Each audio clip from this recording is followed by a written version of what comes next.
అందరికీ నమస్కారం. నేను బీకేఎస్ కన్నా. జనసేన పార్టీ అవలంబిస్తున్న విధానాలు భవిష్యత్తులో పార్టీకి చాలా నష్టం చేకూరుద్దని, అదేవిధంగా అసలు పవన్ కళ్యాణ్ గారికి ఈ విషయాలన్నీ తెలుస్తున్నాయా, తెలియకుండానే కోటరీలాగా తయారై వీళ్ళే చేస్తున్నారని ప్రజల్లోకి అనుమానం ఉంది. ఆ అనుమానాన్ని నివృత్తి చేయాల్సిన బాధ్యత జనసేన పార్టీ మీద ఉంది. ఎందుకంటే జనసేన పార్టీ కోసం సొంత డబ్బులు ఖర్చు పెట్టుకొని, వాళ్ళ సొంత పెట్రోల్ కొట్టించుకొని పవన్ కళ్యాణ్ గారు ఎక్కడ మీటింగ్ పెట్టినా ఈ రోజు కూడా పార్టీ కోసం కష్టపడ్డ కార్యకర్త నాలలో చాలామంది ఉన్నారు.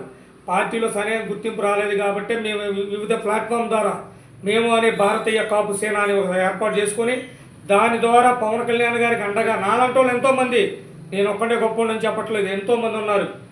అలాంటి వాళ్ళు గుర్తించి పార్టీ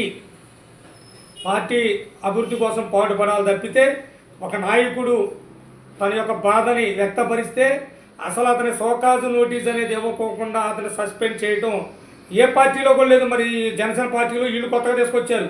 అసలు పవన్ కళ్యాణ్ గారికి తెలుసా, తెలియకుండా జరుగుతుందా అనేది ఒక అనుమానాన్ని నివృత్తి చేయాల్సిన బాధ్యత పవన్ కళ్యాణ్ గారి మీద ఉంది.